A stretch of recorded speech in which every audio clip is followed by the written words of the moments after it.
Hello, I'm Anne Smith from the University of Huddersfield, and I'm hoping to share today a brief outline of my numbers experience.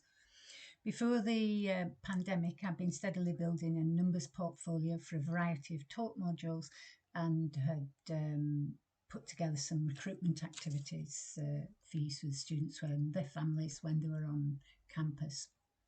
However, after celebrating Chinese New Year in January, as I was gathering the documents together for my visa application, it became increasingly apparent that I wouldn't be making a trip to China for teaching in the beginning of March. However, the teaching would still go ahead, and I had to find a means without a VLE of remotely distributing material teaching students who in turn were studying remotely from their university. Little did I know that I'd be facing a similar situation at Huddersfield 2 months later.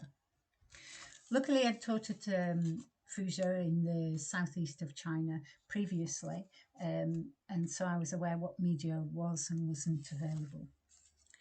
YouTube, for example, Google-based products and BBC Bite-size for making presentations, for example, I couldn't use any of those items. Thankfully, though, I could use numbers and Maths Tutor, including the Maths Tutor videos. So I set to work putting together material, 40 credits worth in 2 blocks. I did a README style file, like a web page with signposted, timelined links to lecture notes, handwritten exercises, Helm information and exercises, and Maths Tutor links and numbers exercises. This was pre the numbers handy link facility, so I had to download each numbers question as a standalone and then extract the index files. I zipped the whole thing up and emailed it to the TA in China, who distributed it to all the students spread across the country. And there was nothing but quiet for a very long time. So, how did it go? Well, the Chinese system uses, or China uses, a 3-point assessment model, the performance score, which was last year done by discussion with the students individually, so enhancing their English exposure, a mid-term assessment and a final exam.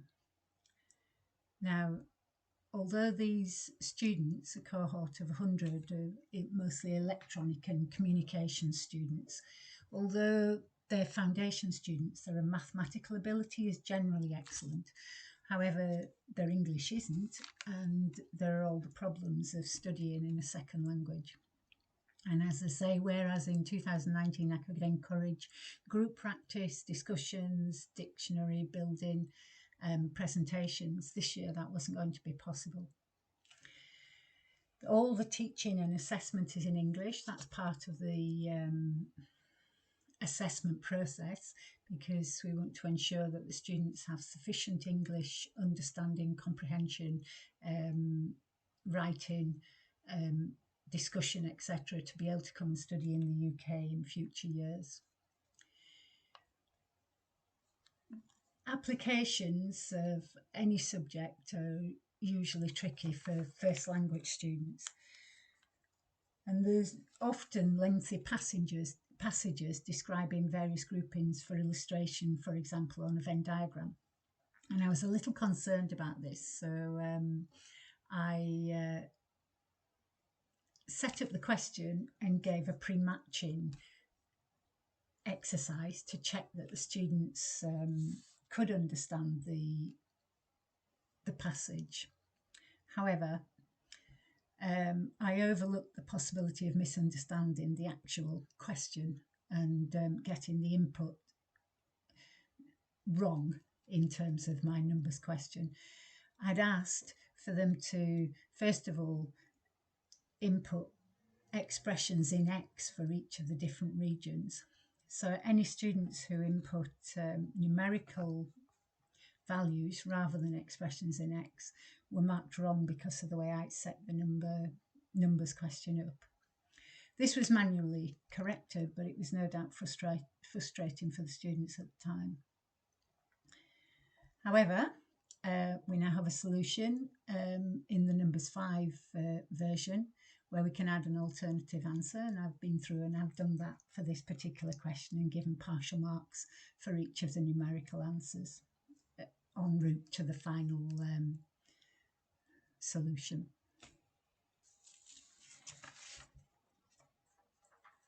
As the students were coming close to their end of module exam, it became increasingly apparent that they wouldn't be able to sit that on campus as we had hoped. And so I was concerned again about input practice, and I devised a numbers entry practice question. By this point, perhaps the UK were already in lockdown, but either way, the numbers feature have been able to share the link to an exercise had been incorporated in the package, and so I didn't have to download and extract and link to the index file this time. This was nice and straightforward. So a feature that I'm using quite a lot and very much appreciate in numbers. Feedback-wise, well, 100 students all have passed the block 1 material. I don't know yet about block 2, but they've all seemed to be doing very well at the moment. 6 assessments have been taken. Very few queries about the assessments. 3 individual queries about, or 3 individual categories. Very few students asking. Accuracy of input, how many decimal places. The algebraic input, slightly concerned that they'd put in algebraic expressions and been marked wrong because they hadn't used the correct input. And mark allocation, not getting marks for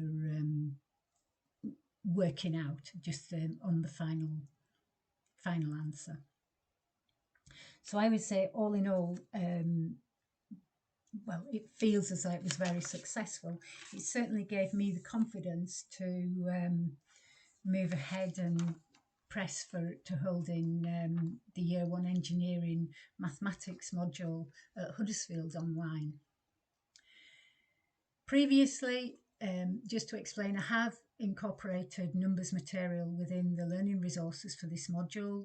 Every topic will have a walkthrough type question which takes them through step by step, introducing topics, randomized questions for consolidation and revision purposes.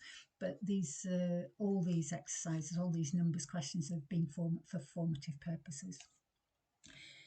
Having decided that I would try and move the exam online, I felt that I needed to teach the students not just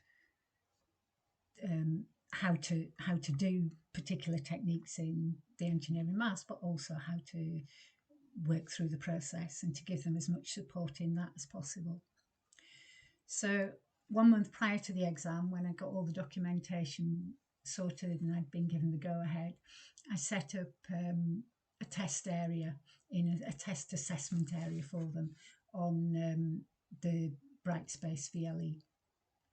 I used the numbers entry practice that I developed for the China students, and I could also post them a video of how to access the online exam, how to move around in the exam, etc., and how to submit the transcript. I put a practice exam up that they could access, and the randomly generated questions, they could repeat the practice exam, the practice questions within it as many times as they wanted. I also put an exam test submission box, a Turnitin submission box, so that they could practice the entire process of the submission.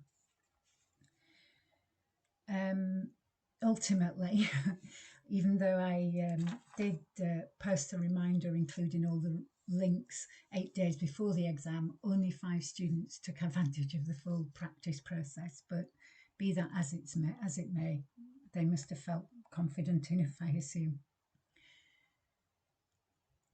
How did it go? Well, for the vast majority of the students, they made no contact with me. I can only assume there were no apparent issues.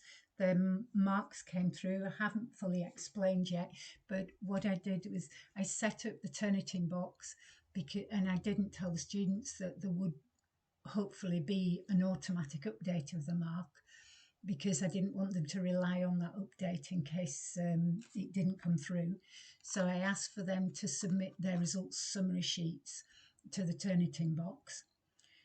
The vast majority had both a submission to Turnitin and a grade recorded on the spreadsheet, the grade centre on our VLE. 6 students had a 0 mark recorded, but had posted their results showing the summary, and I accepted those given marks and updated their 0 marks that were initially awarded. 2 students, as far as I could see, hadn't accessed the exam, but had sent handwritten solutions without the questions written down via email, and I didn't accept these, and I've passed these to the exam board. A number of students were concerned or complained, we might say, about being marked by a computer and that they'd lost method marks. I had about 13, maybe 40 emails in total, but some of them were repeated emails from a particular student, sorry. What about me? What did I think of the process? Well, it was a low stakes exam, year 1. I already had 2 marks for 2 in-class tests sat under exam conditions, so I did have some benchmark information. All the exam marks went up. Not surprisingly, it's quite a high scoring exam. Had I planned an end of module assessment, then I would most certainly have incorporated continuous assessment at the end of say a block, a topic block or whatever, for a practice for both myself and for students. I think I could have easily used some of the material that was already there for formative purposes. It was incredibly stressful. It really was stressful. I had no idea how it might go.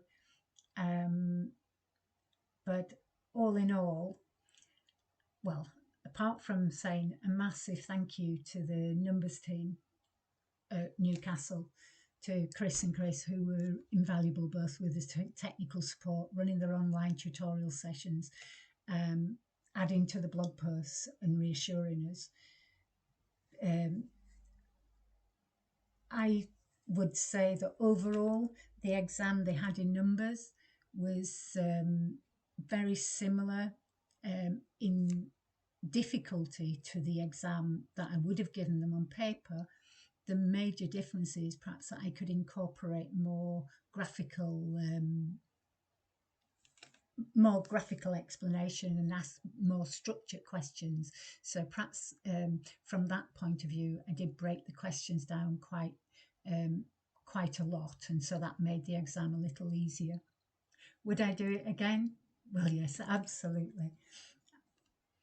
Going forwards, I'm already trying to play with some of the new features that have come out on Numbers 5, and I've set up an asynchronous lesson plan with text expositions, some scaffolded numbers examples, some screencasts embedded, and so on and so forth.